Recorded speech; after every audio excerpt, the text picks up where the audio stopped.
Hey guys, this is Noble Artist here, and today in part 2 I will be showing you guys how to put the rest of this armor on. If you have just clicked on this video and you haven't seen part 1, I will put a link right up here where my glowy finger is for the first part, and if you have already seen the first part, then just continue with the tutorial and sit back and enjoy, and I hope you guys learned something from this video. Now last video, I'm going to try to keep this out of the light. It's kind of blinding as you can see.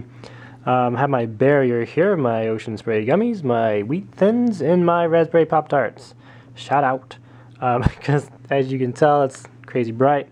But anyway, my last video I put on some of the belt, I put on the knee pad, this side piece, and then the gauntlets. I went ahead and just put the left side on, so you can see the figure when he's complete. For this video, I'll be putting on the gauntlet and then the elbow pad, the shoulder pad, which I think everybody wants to see more than anything, the centerpiece, and if I have time I'll put the neck guard on, which is kind of self-explanatory, and then also with the comma. Like all of my other tutorials, I put a link down here, being green, and that's going to show you guys other how-tos for the comma and other things like that, and the gun, but you guys didn't come to this video to see how to make those, so I will go ahead and get started. Put my camera back down. Hopefully that light coming through isn't going to be too much of a pain. Okay, in the last video I bent this piece right here. Now I'm the one who can't see because it's a glare. I bent this piece right here. This is the gauntlet. It's going to go on the arm. Now I used my paintbrush right here and I bent it around the thinner part just to get that little curve in it. Now it helps to take the the hand off of the custom when you do this piece. I'm going to grab my tweezer beads, and then you want to make sure when you make these, you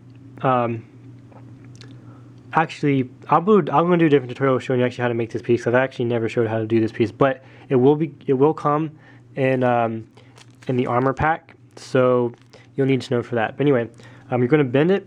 Now there's two of them. You want the flat side because one side is completely like level all the way across. That's the side that's going to be facing away from the figure. The part that's slanted up, there's a slant right there. The slanted part is the part that is going to be facing up towards the figure. So the flat straight edge is going to go along the hand right there. So you're going to put a little bit of glue. I have liquid super glue. This is new stuff actually because they ran out of the other glue that I normally use. It's the same thing. It's just I think a different company.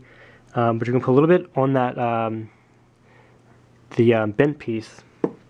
What you're going to do, grab your figure. Hopefully this focuses, and then gently just drop it on. The glue should be strong enough to hold it in place. As you can see, I just let go and it stayed there. You don't want it to go too far over because then you won't be able to put the arm up and down. Then gently just press that down. That's kind of why you want the hand off the figure, so it doesn't get in the way. And just push that all the way around. And then what you're going to want to do is this piece right here, add some more glue onto the back of that. I'm upstairs if you need me. Okay. And that would be my grandma, because I am in her house. That's why I was being kind of quiet, because I knew she was going to say something. Okay. Sorry. Sorry. And then put some more glue. Get focused. Get back into focus. Put some more glue on that back piece right there. And then just smooth it out. Now these are all pre-cut pieces, so this should be the right length. So just push that down like so. And voila, it is on. Now once that's pressed on nice and tightly, you can put the hand back on. It doesn't really matter. We'll put the hand back on. Boom. So it should look like that. Now for the elbow pad, same deal. You're going to grab it. Take your paintbrush or whatever cylinder you want and just fold it slightly over, like so. It might be kind of hard to see because this is a really small piece, but you might be able to see right there's a kind of a bow in it. Put a little bit of glue on that bent piece, not a whole lot, but just enough to get it to stick. And then you're going to put it about halfway up the arm where it's going to be. Let's see if this gets into focus with that big glare. There's a glare everywhere. Can't win. Okay, and then you're just going to set that piece on there. Now it's kind of tricky to get this because I've glued my fingers together many of times trying to get this process to work. There's not a whole lot of room, so if you have fingernails or something you can poke that piece down with, grab the arm right here and then push down on top of your thumb. You just want that first initial piece of glue to get it stuck enough that it's not going to like fly all over the place. So you can turn around to the back. You can see how that's not fully attached. Put a little bit of pressure right here. You can lift that back up enough to put some more glue, and you do not want to do that. Camera, you're ruining it. This video is ruined. I also have a really bad tripod. If you haven't already noticed, it's probably not going back to the way it was before, but oh well. So anyway, put a little bit of glue on that back piece right yonder. Not a whole lot. I think I put too much. I usually keep a toothpick around in case that happens. I can just wipe off some of the extra. Then go ahead and fold that piece all the way back around, like so. I'm not sure how well you can see that because of the glare, maybe. Looks something like that. Very nice piece. Very nice.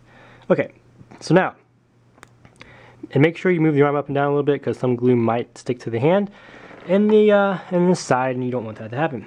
Now the piece of resistance, the shoulder pad. Now, you probably guessed by now because I use a paintbrush, you're going to bend your shoulder pad over the thicker part because this kind of gets thinner as it goes down.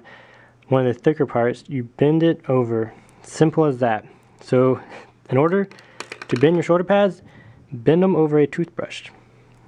Why did I say a toothbrush? I have no idea. A paintbrush. It had the word brush in it, and I just, first thing that came to my mind. I think I say toothbrush more than I say paintbrush. But you put a little bit of glue, just a little bit of glue at the top part. You grab the part that's going to be away from the figure. Now you want to make sure your arm is lined up. Make sure that that part is straight, lined up right there. And what you're going to do is take the part that has a little bit of glue on it. I'm not sure if that's going to focus or not. I apologize. And then gently drop it onto the top of the figure. Look at it from all angles. I usually go from the front, make sure it's right. Look from the side. Look side straight down, make sure that that's right. Now there's different ways you can put these on. You can kind of slant them. You can put them at an arc. You can put them flat, flush. You can actually cut the top piece off, make that flat. Some clones, you might be able to tell their arms a little different. Main thing is you want to get it lined up with the first one you put on. I'm not sure how well I did that, but it's already dry. As you can see, I'm pushing down on it and it's not moving. That's actually a lot of force. It's not going anywhere. And that's pretty much it, guys. That is how you apply the armor that will come in this pack. Now, as far as this middle piece goes, you're going to do the same thing. You're going to bend it over your brush, put some glue on it, and just drop it right there in the center, like so. I don't really have time to put this piece on, but it's just a matter of putting a little bit of glue at the top, and then putting it right in the middle, just line it up where you want it, and then let go of your tweezers, or whatever you're holding it with, and it should stay right where you need it. Just keep in mind that you cannot move the legs, otherwise it will rip that piece off in the middle because it will interfere with that piece. Now the neck guard, you might be wondering how to add the neck guard. I'm running out of time, but what you're going to do is put a little bit of glue on the neck with this piece of fabric because it comes with the neck guard already in the package. You're going to apply the glue and you're going to put this neck guard down, and when that dries, what you're going to do is going to wrap it all the way around the head, the bottom part of the head, and then glue again, and then it's the right length. You might need to trim a little bit, and then just press it down. So just glue it around the bottom rim and you'll be good to go. Same with this, the comment right here. If you guys need more detail on how to apply these, I will make another video and update and explain. But that's as simple as gluing it down and wrapping it and then gluing it. But yeah, guys, thanks for watching this video. I hope you learned something. I'm running out of time. If you liked it, hitchhike it. God bless. And don't forget, shoutouts will be right here. Subscribe if you like it. And I'll see you.